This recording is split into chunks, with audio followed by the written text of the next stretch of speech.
감사합니다.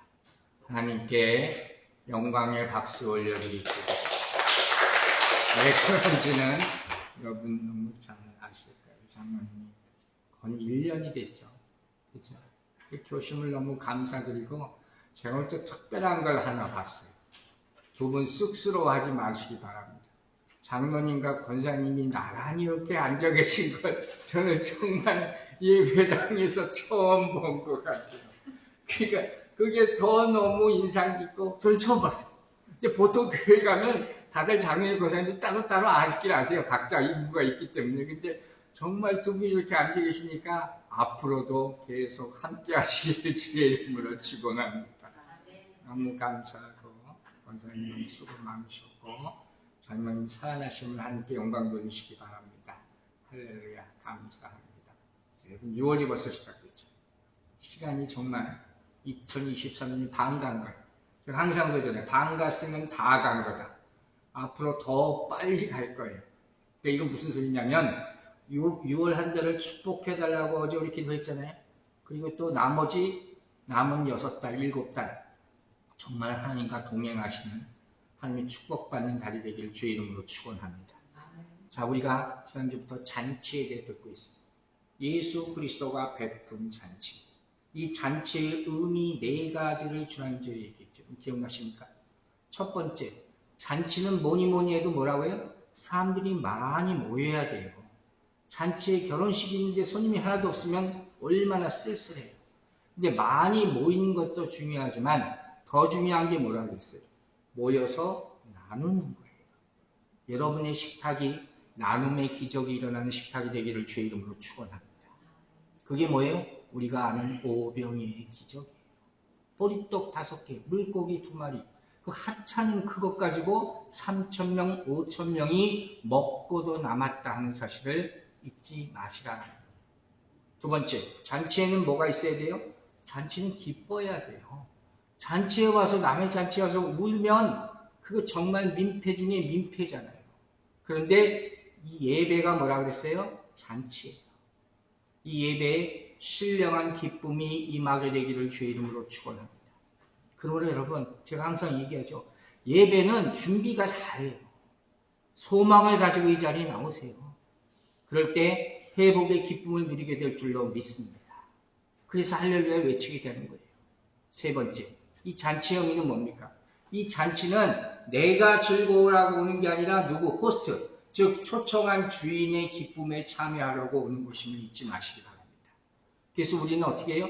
항상 우리 인생의 목적이 뭐예요? 글로리파잉 가 하나님께 영광 돌리는 거예요. 이 모든 예배가 누구를 위한 예배? 하나님의 영광을 위한 예배가 되기를 주의 이름으로 축원합니다. 그리고 네 번째 뭐라 그랬어요? 이 예배는, 이 잔치는 나 혼자 즐기려고 오는 잔치가 아니라 뭐예요? All together. 함께, 공동체가 함께 기뻐하는 축제가 되기를 바랍니다. 이곳에서 은혜 받고 나가서 교제하면서 나눈 은혜를 다 함께 나누는 것.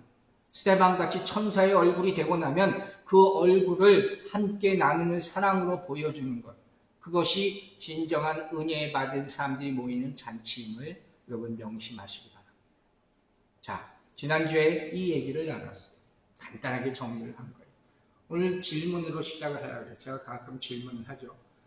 그리고 구원에 대한 질문은 너무 많이 했죠. 조금 한 단계 높여서 이것도 몇 번 했지만 또 해봅니다. 여러분은 지금 당장 하나님 부르시면 천국 갈 자신이 있습니까? 없어요? 천국 갈 자신이 있어요? 없어요? 천국 갈 자신이 없습니까? 여러분이 있다고 해야 돼요. 그걸 가볍게 하면 안 된다고 얘기는 했지만 우리가 어떻게 천국 갈 자신이 있다고 얘기할 수 있습니까? 예수 그리스도가 나를 구원하셨음을 믿음으로. 아멘입니까? 오로지 이거예요. 예수 그리스도께서 나를 구원하셨음을 내가 믿음으로 나는 갈 수 있습니다. 내 행위도 아니고 내가 뭘 어떻게 살아왔음도 아니고 오로지 예수 그리스도께서 죄인 되신 나를 구원하셨다. 어떤 방해가 있고 어떤 사단이 유혹이 있어도 나는 이 사실을 선포할 수 있을 때 천국감을 믿으시기 바랍니다. 그럼 여러분 보세요. 유대인들은 그들은 천국 가요 안 가요? 갈 수 있는 사람도 있고 갈 수 없는 사람들도 있겠죠. 근데 유대인들은 성경에 우리가 지난주에도 봤잖아요. 자기가 하늘나라 갈 수 있다는 엄청난 자부심을 가지고 있어요. 그 자부심을 가질 만한 유대인들의 특권이라는 게 있어요. 소위 말하는 3대 특권이라는 거예요. 그게 뭔지 아세요? 제가 가끔 얘기한 거예요. 유대인이 가지고 있는 3대 특권. 율법, 할례, 언약. 잊지 마세요. 유대인들의 3대 특권. 율법을 10계명 받았죠. 할례 받았죠. 언약, 아브라함을 통해서 주어졌죠. 이 3대 특권을 이들이 가지고 있단 말이에요. 그러니까 사도 바울이 로마서 9장에 이렇게까지 디테일하게 얘기합니다. 자, 로마서 9장 4절 말씀 보도록 하겠습니다. 그들은 이스라엘 사람이라. 그들에게는 자 보세요. 뭐가 있나?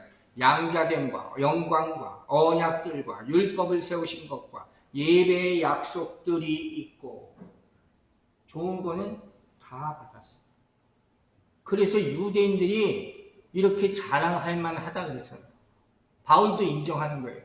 자, 그럼 여러분은 어떤 특권이 있어요? 제가 아까 얘기했잖아요. 하나님의 자녀된 특권. 여러분이 있게 되길 믿으시기 바랍니다. 하나님의 자녀된 특권. 로마서 8장 14절에 이렇게 얘기했어요. 무릇 하나님의 영으로 인도함을 받은 사람은 곧 하나님의 아들이라. 성령 받으세요. 성령 받고 하나님의 자녀된 여러분이 인정할 때 여러분도 그 특권을 누리게 될 줄로 믿습니다. 그런데 지난주에 봤듯이 바리새인이 한 이들이 예수님을 초청해서 말씀을 듣잖아요. 지금 그 자리란 말이에요. 근데 그 중 한 사람이 뭐라 그랬어요? 자신이 장차 하나님의 나라에서 떡을 먹을 것이다 확신하고 있단 말이에요. 누가복음 14장 15절에서 우리 지난주에 본 그런 얘기란 말이에요. 그럼 유대인들은 이런 확신을 가지고 있을 정도라면 아니 그리스도인들 가운데 그 구원의 확신이 없는 사람이 얼마나 많아요. 이 사람들이 어쨌든 엄청난 자신감을 가지고 있어요. 그럼 이렇게 다 구원받는 거예요. 유대인들은 먼저 믿었으니까 이런 특권이 있으니까 아니라고 바울 사도가 로마서 9장 7절 8절에서 이렇게 얘기합니다. 자, 또한 아브라함의 씨가 다 그의 자녀가 아니라 오직 이삭으로부터 난 자라야 내 씨라 불리리라 하셨습니다. 곧 육신의 자녀가 다 하나님의 자녀가 아니요 오직 약속의 자녀가 씨로 여기심을 받느니라. 혈통이 유대인이라고 하나님의 자녀가 아니고 어떻게 해요? 약속의 자녀. 여기에 대해서 갈라디아서 3장 7절에서 더 자세하게 설명합니다. 그런즉 믿음으로 말미암은 자들은 아브라함의 자손인 줄 알지어다. 믿으시면 아멘 하세요. 즉 혈통이 중요한 게 아니라 뭐예요? 말씀과 성령과 믿음으로 그렇게 하나님의 자녀가 되는 거예요. 그리고 이것을 더 자세하게 설명하기 위해서 본격적으로 혼인잔치 비유에 대해서 말씀하고 계시는 거예요. 자, 누가복음 14장 16, 17절 말씀 보겠습니다. 이르시되 어떤 사람이 큰 잔치를 베풀고 많은 사람을 청하였더니 잔치할 시각에 그 청하였던 자들에게 종을 보내어 이르되 오소서 모든 것이 준비되었나이다 하매 그랬어요. 오늘 이야기는 여러분 혹시라도 시험 들지 말고 들으셔야 돼요. 그러나 정말 가끔 아프게 들리더라도 꼭 이건 믿음으로 받으셔야 되는 거예요. 여러분이 많은 사람들이 전도를 하잖아요. 교회 나오세요. 교회 나오세요. 그 교회 사람들이 잘 나옵니까? 안 나오죠. 정말 거절들 많이 당하죠. 왜 그들이 거절할 것 같아요? 생각 좀 해보셔야 돼요. 그죠? 왜 거절할까? 저는 이런 생각이 났어요. 우리 어렸을 때 보면 지금까지 이렇게 아파트 있고 그러지 않았잖아요. 그러니까 국민학교 다닐 때 뭐 그 전에 보면 이게 해가 이렇게 뉘어뉘어 질 때 보면 어머니들이 밥을 다 준비하시고 바깥에서 막 길가에서 놀고 있던 애들을 불러요. 아무개야 밥 먹으러 들어와라. 저희 집도 그랬어요. 상도동산 갔는데 거기 골목에서 애들하고 맨날 놀고 그랬어요. 밥 먹으러 들어와라 그 소리 듣고 막 정신 팔리게 놀고 있다가도 그 소리만 들으면 밥 먹으러 들어갔어요. 그때가 내가 들어가야겠다는 걸 알았으니까. 근데 어떤 애들은 거기 노는데 완전히 정신이 팔려서 어머니가 부르는 소리도 듣지 못하고 거기 아주 빠져있는 거야. 지금 생각하면 뻔하죠. 우리 때 구슬치기나 하고 딱지치기나 하고 뭐 그런 거 했으니까. 근데 거기에 하늘 봐줘서 어머니가 밥 먹으라고 부르는 그 초청의 소리도 거절하는 경우가 있었어요, 없었어요? 있었어요. 제가 들어보니까 많이 있었어요. 그까짓 거 딱지, 구슬, 저도 어렸을 때 굉장히 많이 모았거든요. 정말 많이 모았어요. 석필도 있었어, 석필. 석필이라는 거 우리 애들이 모를 거야. 그거 가지고도 많이, 게임도 많이 하고 그랬어요. 그런데 그거에 빠지면요, 엄마가 와서 밥 먹으라는 얘기도 안 들릴 때가 있어요. 하지만 그거 제가 지금까지 갖고 있습니까? 다 버렸죠. 언제 버린지도 몰라. 무슨 얘기? 다 쓸데없는 것에 집착한 나머지 어머니가 밥 먹으라고 부르는 소리를 못 듣고 산 적이 있었다는 거예요. 그죠? 이게 오늘 말씀과 너무 똑같은 거예요. 자, 오늘 이 혼인잔치의 비유, 큰 잔치의 비유, 오늘 본문에서 보는 이 얘기는 세 단계로 볼 수 있어요. 다음 주에는 또 다른 단계로 봅니다. 그 첫째는 뭐냐면 초청이에요. 초청. 두 번째는 준비. 그리고 세 번째는 무관심과 거절. 초청하시고 준비하셨어요. 근데 거기에 대한 리스판스가 뭐라고요? 무관심, 이그노. 그리고 reject, deny, 거절하는 것. 먼저 16절과 17절 본문을 보면 두 차례에 걸쳐서 초청을 하세요. 처음에 초청하고 잔치할 시각이 돼서 사인을 보내서 또 초청을 하세요. 이 당시 관습이에요.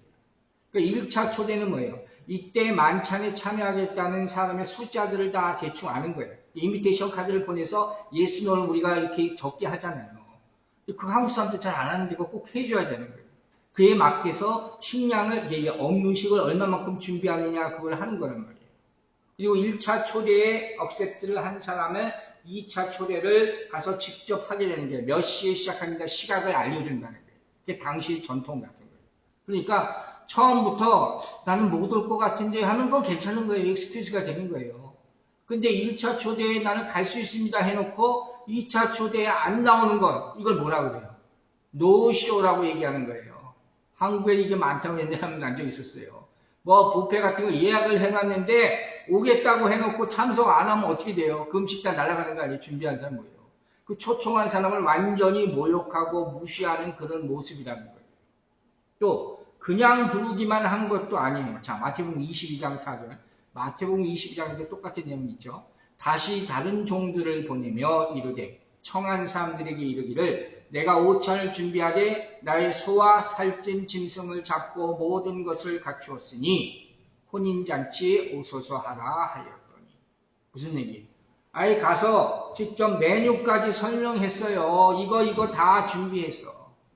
그러니 오세요. 핵심은 뭐예요? 모든 것을 갖추었으니. 이 잔치는 조금도 부족함이 없는 잔치예요.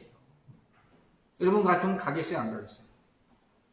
누가 초청했는데, 예를 들어서 제가 여러분 초청했어요. 근데 온갖 걸 다 잡았다. 내가 이거 다 준비했어. 나가 그거 올 거야, 안 올 거예요? 와야지. 안 오면 제 마음이 얼마나 아프겠냐 하는 거죠. 이런 잔치를 준비한 거예요. 여기서 우리가 뭘 봅니까? 이 초청한 사람의 간절한 마음을 보는 거예요. 애타게 부르는 모습. 내가 베푼 잔치에 참여하라.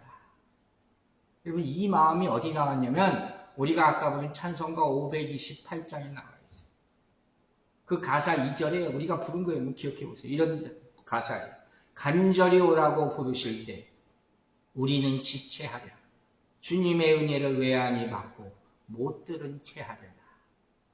다 오늘 본문에 맞는 그 가사가 찬송가 528장에서 우리가 부른 거예요. 게다가 이 부른 자 임금의 모습을 보면 간절하게 불렀을 뿐만 아니라 끈질기게 계속해서 부르는 거예요. 웬만하면 포기할 만도 한데, 그죠? 아유, 안 올라면 마라. 이러고 말 수도 있는데 계속해서 부르는 거예요. 이걸 우리가 뭐라고 표현해요? 끝까지 사랑하는 마음. endless. 끝까지 사랑하는 마음.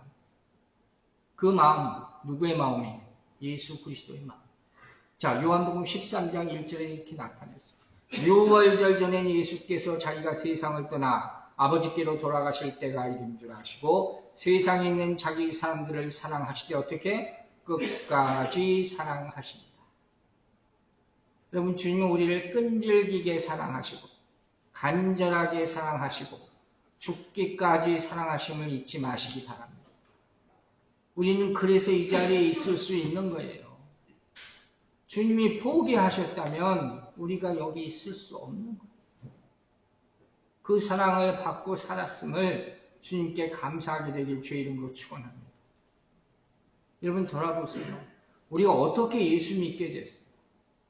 우리가 뭐 잘나서가 아니잖아요. 주님의 간절한 부르심이 있었기 때문에. 제가 오래전에도 얘기한 적이 있었잖아요. 저도 오래전부터 주님이 계속 부르셨어요. 내가 얼마나 많은 세월을 거절했는지 몰라. 내가 왜 목사가 돼? 정말 많은 세월을. 그 당시에는 그걸 몰랐어요. 내가 거절하고 있다는 걸 몰랐어요. 지나고 보니까 주님이 얼마나 마음이 아프셨을까. 그걸 이제 와서 깨닫게 되는 거예요. 우리 발로 온 게 아니에요. 요한복음 1장 39절에 보세요. 유명한 말씀이 있어요. 예수께서 이르시되 와서 보라. 그러므로 그들이 가서 계신들을 보고 그날 함께 거하니 때가 10시쯤 되었다. 와 보라. 유명한 말씀. 이거 하나면 끝나는 거예요. 정말 이게 가장 복음의 말씀이라는 거예요. 왜? 신앙은 여기서부터 시작되는 거예요. 여러분, 다시 한번 생각하세요. 내가 가고 싶어서 갈 수 있어서 온 것이 아니잖아요. 주님이 불러서 온 것이죠. 믿으십니까? 주님이 오게 하셔서 오신 거죠. 믿으십니까? 하나님께 영광 돌리시기 바랍니다. 여러분, 오늘 정말로 이 설교에 장로님이 오셨으면 저는 감사드립니다. 멀쩡하게 다 나서 오신 것이 아니라 아직도 불편하시지만 하나님께 감사하며 오신 줄로 믿습니다. 이게 은혜인 거예요. 내가 힘이 넘쳐서 오는 게 아니에요. 내가 다 가지고 오는 게 아니에요. 그건 은혜가 될 수가 없죠. 이 모습 이대로 주님의 부르심에 감사하며 주님 앞에 나오게 되길 주의 이름으로 축원합니다. 이게 기독교예요. 자, 요한계시록 22장 17절 보면 이렇게 온 자들에게 주는 축복이 나와요. 성령과 신부가 말씀하시기를 오라 하시는구나. 듣는 자도 오라 할 것이요. 목마른 자도 올 것이요. 원하는 자는 값없이 생명수를 받으라 하시더라. 아멘. 오라 하는 말로 끝나는 거예요. 다른 게 없는 거예요. 구원은 정말 이상하게 있을 거 하는 사람도 있잖아요. 예수 믿는 게 뭐 이렇게 쉬워. 그래서 못 믿겠대. 얼마나 감사해요. 심플한 거예요. 믿기만 하면 되는 거예요. 근데 그게 어려워서 여기서 그렇지. 우리 할 것은 뭐라고요? 아까 암송구절 할 때 배웠죠. 믿음을 가지고 주님께 가기만 하면 될 줄로 믿으시기 바랍니다. 제가 전도에 대해서 얘기할 때 항상 얘기하는 게 있어요. 전도가 안 된다, 어렵다 하는 것 중에 여러분 이거 잘 생각해 봐야 될 문제인데 여러분 생각해 보세요. 제가 항상 무슨 얘기해요? 전도할 때 다른 것 뭐 주절주절 얘기하지 마시라는 거예요. 그냥 예수 믿으세요 하는 거예요. 예수님께서 내 죄를 위해서 돌아가셨습니다 하는 거예요. 교회로 인도하고 싶으면 딱 한마디만 하면 돼요. 들어와서 예배 드려보세요. 이 얘기하면 되는 거예요. 더 이상 우리가 얘기하지도 말아야 되고 할 필요도 없는 거예요. 우리 교회가 뭐 어떻고 목사님이 어떻고 어떤 집사님이 어떻고 그래서 안 나오는 거예요. 정말 제가 농담 삼아 얘기하는 것 같지만 그걸 알아야 되는 거예요. 절대로 여러분의 교회에 대해서 부정적인 얘기를 하지 마시기 바랍니다. 이 교회는 하나님 교회입니다. 저도 여러분도 이 교회 주인이 아니에요. 누가 주인이십니까? 하나님이에요. 그래서 교회에 대해서 아무리 안 좋은 게 보여도 얘기하지 말라. 그럼 와보라 하셨는데 정말 와볼만 한가? 아직도 의심되는 분들한테 뭐라고 얘기할 거예요? 두 번째, 모든 것이 어떻게 돼 있어요? 준비가 되어. 오늘 말씀하시잖아요. 주님의 잔치에 가면 여러분이 원하는 것을 다 먹고 마시고 채워줄 줄로 믿으시기 바랍니다. 이 소망을 가지고 나와야 되는 거예요. 아픈 사람들은 여기 내가 아프지만 여기 오면 예배 드리면 날 줄로 믿습니다. 이 마음으로 오는 거예요. 제가 그 얘기 하잖아요. 제 개인적인 간증이지만 저는 몸이 아플 때 항상 예배 드리고 나면 거의 나아요. 거의가 아니라 100% 낫어요. 이건 제가 정말 주님 앞에서 자신 있게 할 수 있는 간증이에요. 그러니까 거기 하나님의 능력이 예배 가운데 나타난다는 것을 증명해 주는 거예요. 이 소망이 있어야 되는 거예요.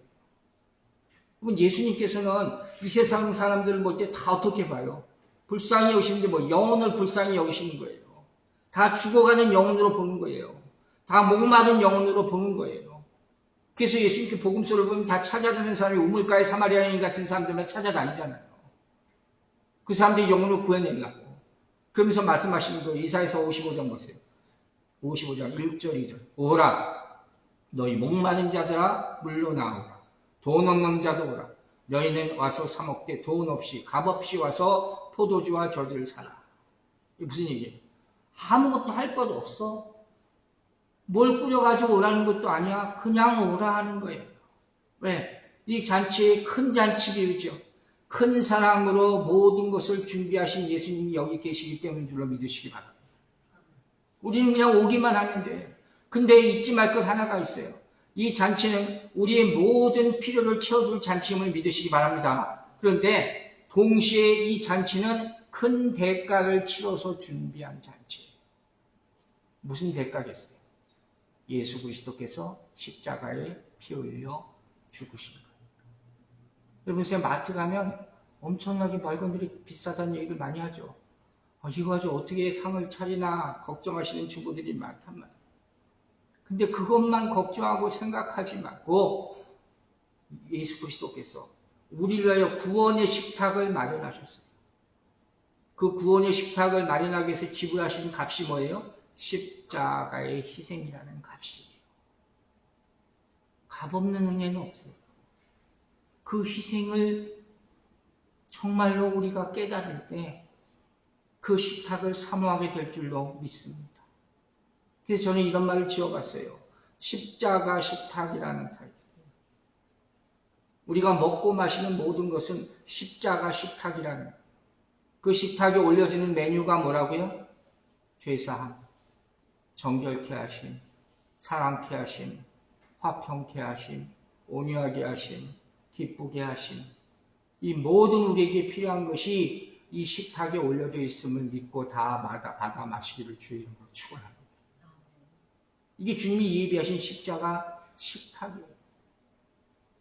그걸 우리는 매일마다 먹고 마시는 거예요. 식기도라는 게 이런 의미가 있는 거예요. 그리고 더 중요한 게 있어요. 한 걸음 더 나아가서 이 식탁이 언제 준비되어? 지금 이 시간 준비되었음을 믿으시기 바랍니다. 지금. 자, 누가복음 14장 24절 다시 보세요. 내가 너희에게 말하노니 전에 청하였던 사람을 하나도 내 잔치를 맛보지 못하였다 하시니라. 두 번째까지 초청했어요. 근데 그래도 거절한 사람, 나중에 우리가 볼 거예요. 그 사람도 어떻게 해요? 더 이상 초청받지 못해요.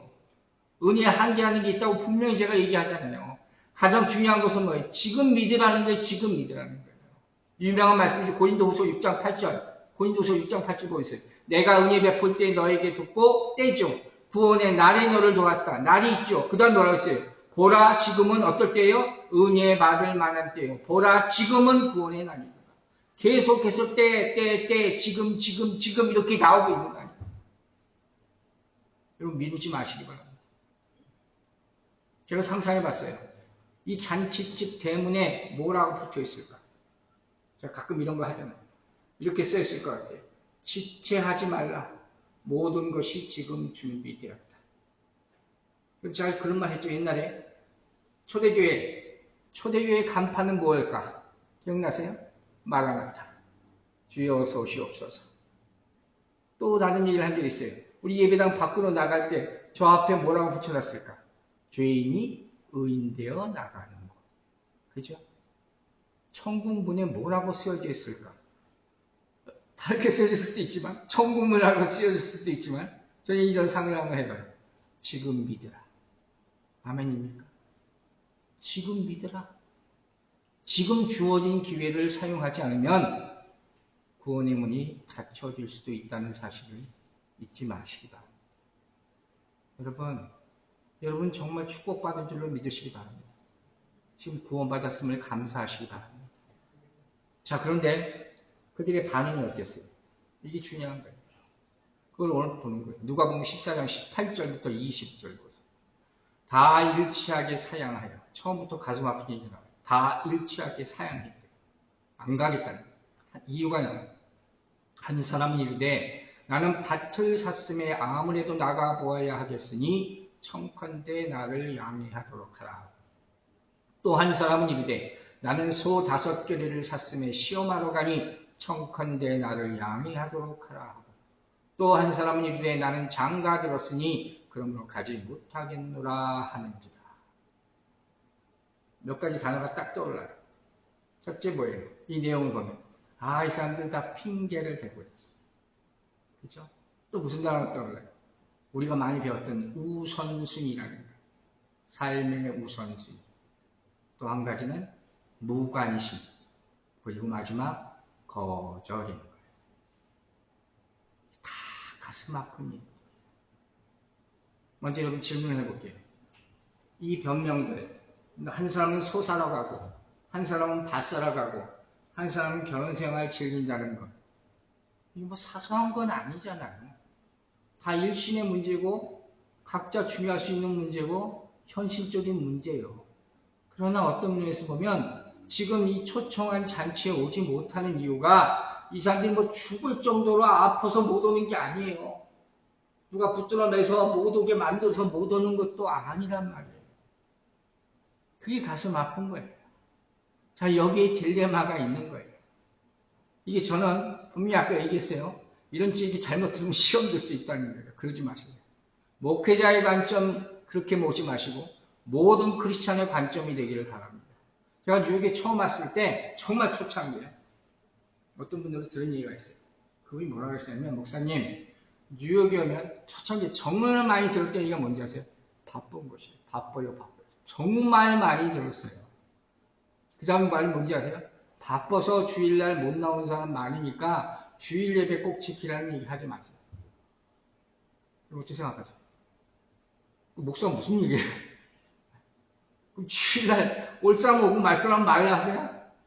그렇게 얘기해야 돼요? 내가 한참 쳐다봤어요. 이 사람 도대체 나한테 무슨 소리를 하나. 그 다음 얘기는 안 할게요. 가슴 아픈 얘기예요. 근데 신방 다녀보니까 나중에 점점 정말 몇 분 빼놓고는 다 나올 수 있어요. 제가 처음 더 가슴 아팠던 일이 뭔지 아세요? 우리 야외 예배를 가게 됐어요.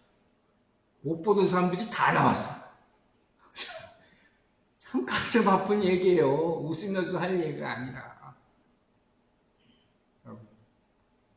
왜 이런 일이 있을까? 본문을 다시 돌아가 보세요. 우리 지난주부터 본 얘기예요. 이 사람들 오기로 약속했어요. 먼저 약속했어. 근데 이런저런 핑계를 대고 약속을 지키지 않은 거예요. 그렇죠? 분명히 보죠. 이 상황은 초청한 사람, 잔치를 베푼 사람이 누구 나와라 한 게 아니에요. 초대장을 받은 사람이 자의대로 나는 안 나가 해버린 거라. 좀 잘 생각하셔야 돼요. 바로 전에 이 유대인이 뭐라고 했어요? 하나님 나라에서 떡을 먹는 자는 복이 있으리라 얘기했어요. 그리고 그 말을 바로 바꾸는 거예요. 바로 어기는 거예요. 이걸 뭐라고 해요? 말뿐이라고 하는 거예요. 교회 아무리 오래전에 소용없다고 제가 얘기하잖아요. 내가 아무리 말씀을 많이 들었는데 소용없다고 그러잖아요. 그대로 알고 하면 소용이 없는 거예요. 그럼 천국 못 간다고 얘기하는 거예요. 잘 들으세요. 두 번째, 이 사람들이 못 가겠다는 핑계는 뭐예요? 악한 일 하는 게 절대로 아니에요. 다 자기 나름대로 중요한 일이에요. 땅을 사고, 소를 사고, 결혼생활 인조이하고, 이게 어떻게 나쁜 거예요? 문제는 뭐예요? 하나님 베푸신 자체에 참석하는 것보다 내 나름대로 더 기쁜 게 있다. 이걸 뭐라 그래요? 우선순위, 프라이어리티. 이거 다 있잖아요, 여러분. 내 삶의 우선순위 뭔가? 누구나 다 있는 거예요. 현대인들의 특징이 뭔지 아세요? 바쁜 게 자랑이에요. 항상 난 너무 바빠요. 바빠 죽겠어요. 왜 죽어? 그러면서 그러면서 또 한편으로 뿌듯해요. 아, 내가 이렇게 바쁘게 일하니까 이만큼 먹고 살 수 있는 거지. 그러면서 또 무슨 얘기 하는지 아세요? 목사 앞에 와서. 아, 목사님, 나 너무 성경 읽을 시간도 없고, 기도할 수 있는 시간도 없어요. 죄송해요. 다 거짓말이에요. 다 거짓말이에요. 저 알아요. 하나님 아시잖아요. 정말 이 설교를 듣는 분들은 저를 욕해도 되지만 양심의 가책을 느끼기를 바랍니다. 다 거짓말이에요. 왜 이렇게 되는지 아세요? 자신의 시간, 자신의 관심, 자신의 우선순위, 이게 사람과 물질과 성공과 이런 것에 다 있는 거예요. 하나님은 온데간데 없고. 여러분 명심하세요. 예수 그리스도와 교제를 지금부터 누리지 않으면 그 결과가 어떻게 돼요? 영생을 누릴 수가 없음을 명심하시기 바랍니다.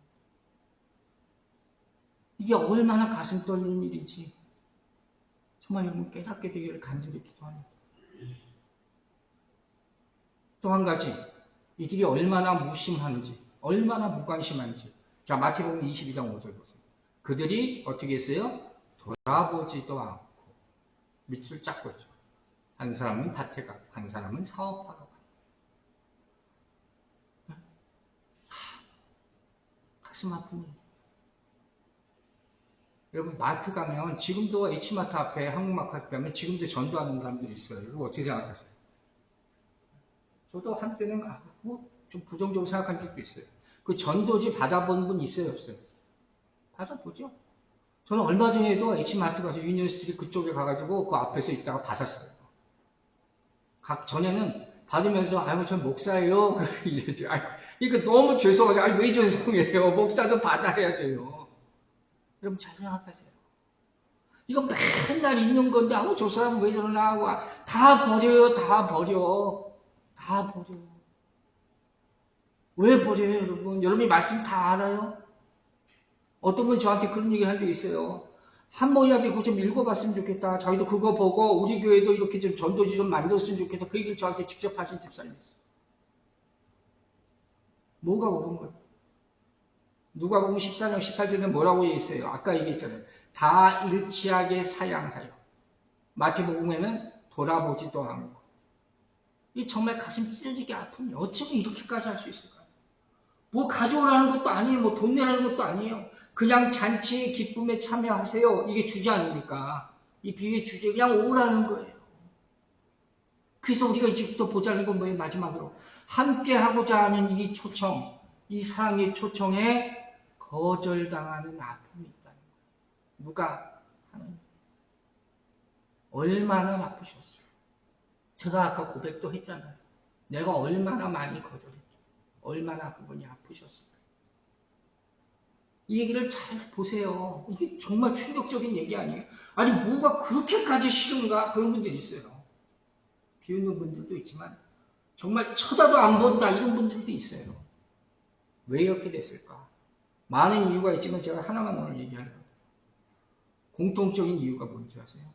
초청한 사람의 마음을 한 번도 생각해보지 않기 때문에. 우리 가운데 그런 마음이 있을 수가 있어요. 이 말은 바꿔 말하면 어떻게 해요? 하나같이 나 자신만 생각하는 내게 이익이 되는가? 내 기분이 여기 맞는가? 내가 가면 재미있는 사람 만날 수 있는가? 이런 것만 생각하는 거예요. 초청한 부르신 사람의 마음을 생각하지 않는 거예요. 지난주에 분명히 얘기했어요. 이 잔치는 무엇을 위한 잔치예요? 주인의 기쁨에 참여하는 잔치. 여러분, 예배는 우리를 초청하신 예수 그리스도의 기쁨에 참여하는 잔치임을 잊지 마시기 바랍니다.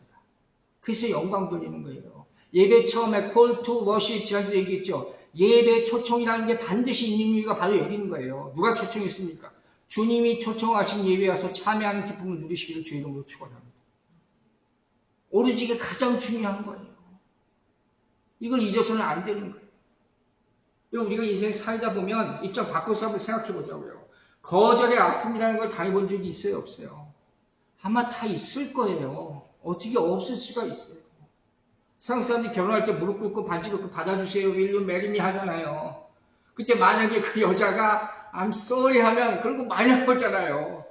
그 얼마나 가슴 아프고 상처받는 일이에요.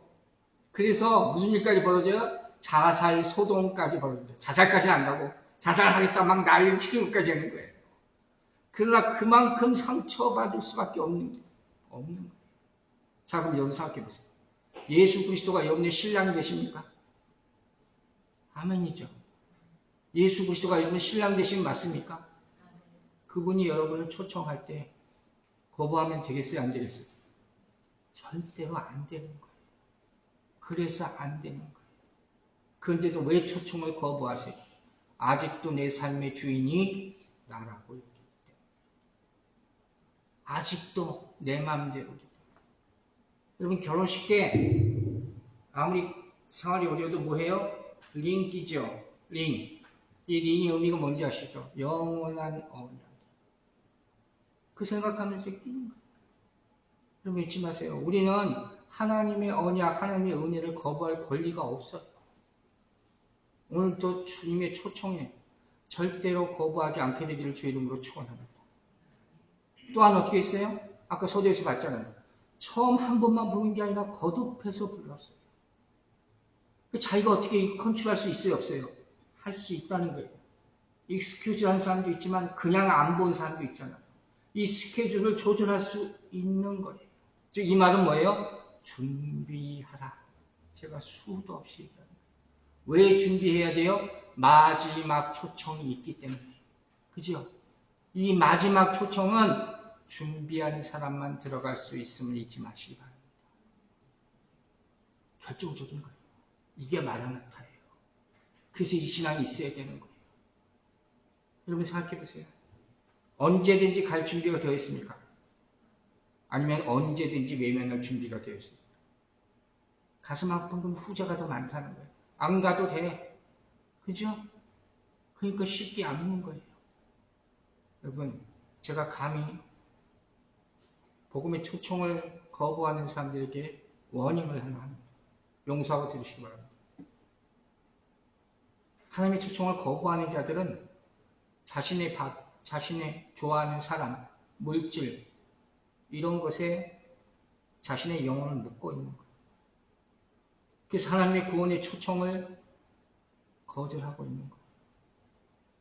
이게 너무 보이기 때문에 너무 안타까운 거예요. 주식하는 사람들 알죠? 눈 뜨면 난리가 나요. 눈만 뜨면 주식 내가 얼마나 올랐나. 그걸로 그 사람 하루가 시작되는 거예요. 그래서 절망하고 다 날렸다고. 엄마 여러분 생각해 보세요. 자기가 주식해서 무슨 코인에서 다 날렸어. 그럼 그거 하나님 앞에 가서 뭐라 그럴 거예요? 다시 회복하게 해주세요. 이거 기도할 거예요? 아니죠. 그렇게 살면 안 된다는 걸 깨달아야 되는 거죠. 제가 서두에서 얘기했잖아요. 어머님의 부르심. 밥 먹을 때 됐으니까 와라 하는 거예요.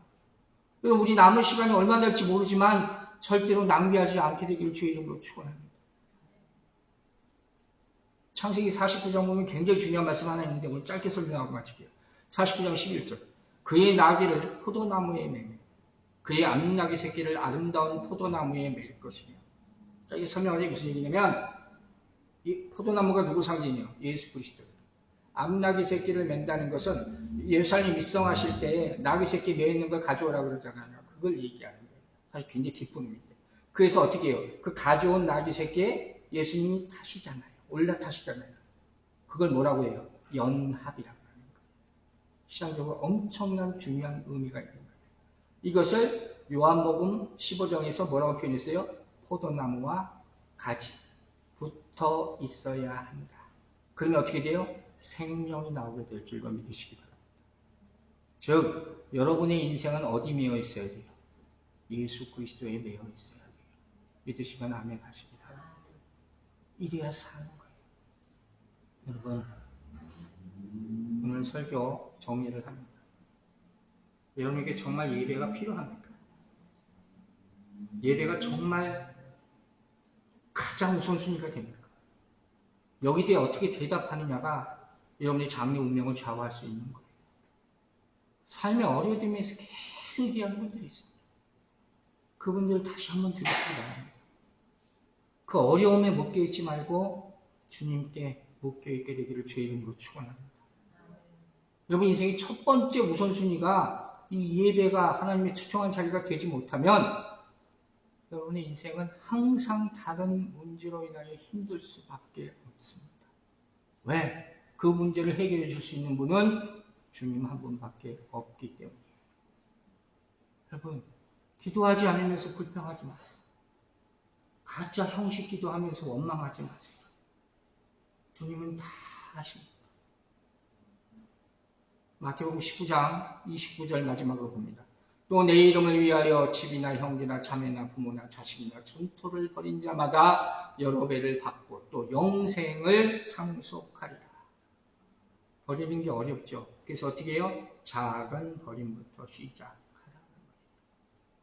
작은 버림에 순종하면 나중에 큰 것도 버릴 수가 있습니다.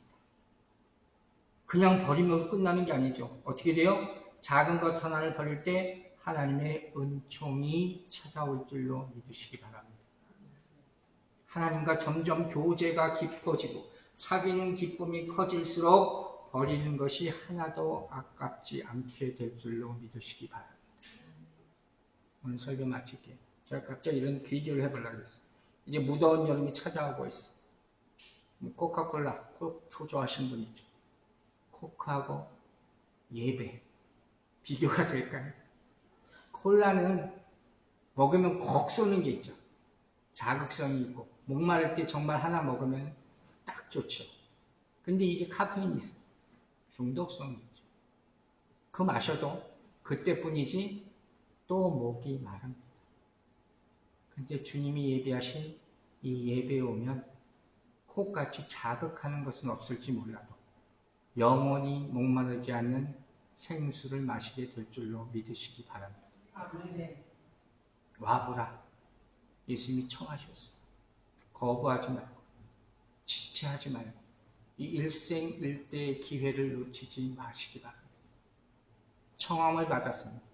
택함까지 받게 되기를 주의 이름으로 축원합니다. 기도하겠습니다. 아버지 하나님 감사합니다. 주님이 초청하신 이 자리에 우리가 올 수 있음을 감사드리고 그 기쁨을 누리게 하심을 감사드립니다. 영원히 목마르지 않은 생수를 먹고 마심으로 영생의 기쁨을 얻게 하여 주시옵소서. 주께서 우리에게 베푸신 모든 예배의 자리, 잔치의 자리 때문에 오늘 우리가 여기 있음을 다시 한번 깨닫게 하여 주시고 감사와 찬송으로 남을 인생을 사는 우리 성도들 될 수 있도록 축복하여 주시옵소서. 우리를 불러주신 주의 은혜에 감사드리며 예수 그리스도 이름으로 기도했습니다. 아멘.